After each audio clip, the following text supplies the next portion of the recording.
Саламатсыңарбы, балдар? Кутмандуу күнүңөр менен. Бүгүнкү адабият сабагына даярсыңарбы? Андай болсо, китебиңердин 73 бетин ачкыла. Бүгүн силер менен өтө турган темабыз жазуучу Чыңгыз Айтматовдун Чыпалак бала жомогу болмокчу. Балдар, алгач бүгүнкү сабактын максаты менен таанышып алалы. Бүгүнкү сабакта Чыңгыз Айтматовдун өмүрү жана чыгармачылыгы менен кыскача таанышабыз. Жомокто кездешкен айрым сөз тизмектеринин маанисин чечмелеп алабыз. Чыгарманы окуп, каармандарга мүнөздөмө беребиз.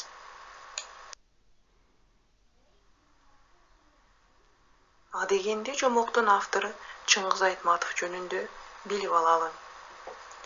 Чыңгыз Айтматов 1928 жылы азыркы Талас облусунун Кара-Буура районунун Шекер айылында туулган. Айтматов дүйнөгө белгилүү жазуучу. Анын чыгармалары көптөгөн тилдерге которулган. Чыгармалары үчүн автор эл аралык сыйлыктарга ээ болгон. Кыргыз балдар адабиятын өнүктүрүүгө да чоң эмгек сиңирген. Бир катар чыгармаларынын негизги каармандары да балдар. Алар Айтматовдун балдары деп аталып жүрүшөт. Жазуучу согуш мезгилинде өспүрүм болгон. Бир топ повесттерин өз башынан өткөргөн окуялардын негизинде жазган. Айтматов кыргыз фольклорун мыкты билген жазуучу. Аны чыгармаларында кеңири пайдаланган. Роман, повесттериндеги айрым жомоктор, легендалар, мифтер балдар үчүн өзүнчө китепчелер түрүндө чыгарылган. Кымбаттуу окуучулар, эсиңерде болсо, буга чейинки сабактарыбызда адабий жомок деген эмне экендигин окуганбыз. Эстедиңерби? Азаматтар, демек, адабий жомок деген эмне экен? Туура. Эл оозунда айтылып келген жомоктордун сюжетинин конкреттүү авторлор тарабынан кайрадан иштелип чыккан варианты адабий жомок деп аталат экен, балдар. Биз буга чейин кандай адабий жомокторду өткөн элек? Туура. Темиркулу Металиевдин Күч бирдикте жана Тоголок Молдонун Абышка кемпирдин көмөчү. Бүгүнкү силер менен өтө турган Чыпалак бала жомогу дагы адабий жомок болуп эсептелинет экен. Балдар, жомокту окуурдан мурда чыгармада кездешкен айрым сөздөр жана сөз тизмектеринин маанилерин түшүнүп алалы.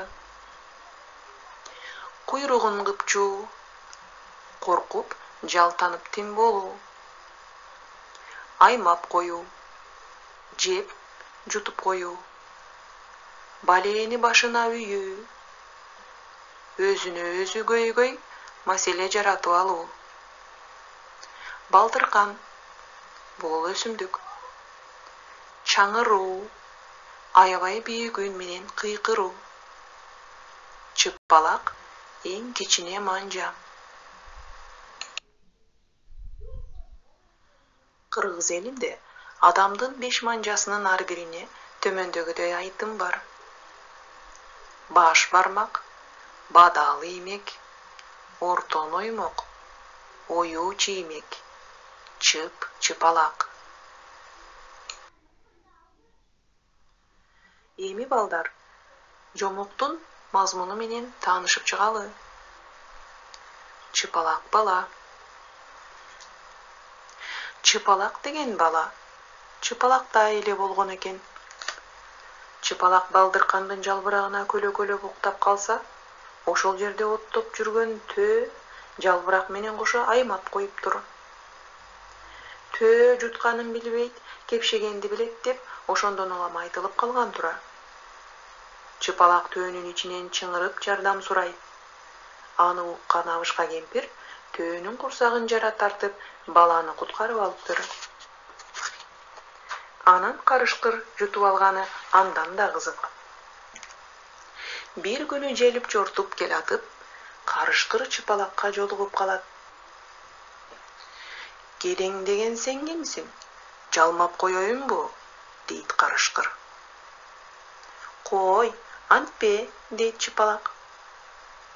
Өзүңө жаман, ит кылып салам. Ха-халап каткырат карышкыр. Карышкыр ит болуптур дегенди сага ким айтып жүрөт? Ушул тапандыгың үчүн жейм сени, деп карышкыр баланы жутуп алат. Жутуп алып, эсинен чыгып кетет.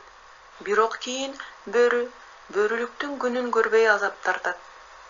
Койлорго жакындап келатканда эле ичинен чыпалак кыйкырат. Эй, койчуман, уктаба, мен Көкбөрү, коюңа кол салганы баратам. Карышкырдын айласы кетет, жерге оуналактайт, эки капталын кабат. Чыпалакка эмне? Ого бетер кыйкырат. Эй, койчулар, чуркагыла бери, ургула мени. Койчулар карышкырды кууп калат. Карышкыр куйругун кыпчып, качып берет. Кууп келаткан койчулар өздөрү айраң таң. Бул эмнеси? Бөрүнүн өзү качып баратат да, кууп жеткиле деп кыйкырып барат. Карышкыр болсо эптеп качып кутулат. Бирок кутулганда эмне? Курсагы ачта. Ошентип кайда барса да мал жанга жакында арзамат ичинен чыпалак кыйкырып карышкырдын айласын түгөтөт. Арыктап өлө турган болот. Азууларын шакылдатып, эмне кылам? Кайда барсам, балээни өзүм башыма үйүп алдым, деп солуктап жатат. Анда ичинен чыпалак шыбырайт. Ташматка бар, койлору семиз. Байматка бар, иттери дүлөй. Эрматка бар, койчулары уйкучу. Карышкыр улубуңшуп уңулдайт. Айтканыңа көнбөймүн, андан көрө адамга барам да, ит болуп жалданып алам деп, ошентип карышкыр ит болуп калган экен. Көрдүңөрбү балдар? Чыпалак өзү кичинекей болсо да, өзүнөн алдаганча чоң. Сугалак карышкырды өзүнүн акылы жана амал көйлүгү менен жеңди. Демек, адамдын акылы анын боюна карап өлчөнбөйт экен. Ал эми сугалак карышкыр болсо өзүнүн ач көздүгүнүн азабын тартып кала берди. Эми балдар, бүгүнкү сабакты бышыктап алуу үчүн төмөнкү макалдарды окуп көрөлү. Теректей бой бергенче, теменедей акыл берсин. Бала болсо шок болсун, шок болбосо жок болсун. Бөрү койго тойбойт, кулак сөзгө тойбойт. Амалдуудан айла качып кутулбайт.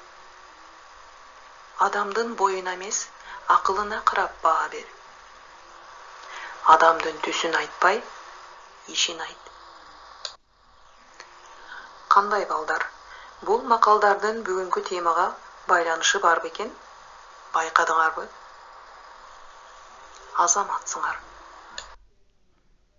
Кымбаттуу балдар, бүгүнкү темабыз силерге түшүнүктүү болдубу? Андай болсо, китебиңердин 76-бетиндеги үй тапшырмасын белгилеп алгыла. Үйдөн балдар, жомокту өз алдыңарча окуп чыгып, төмөнкү суроолорго жооп бергиле. Жомоктун каармандарын силер кандай элестеттиңер? Сүрөтүн тарткыла. Ушуну менен балдар, бүгүнкү сабагыбыз чоңуна чыкты. Силер менен мен кыргыз тили жана адабияты мугалими Гүлзат Орунбаева эжекеңер болдум.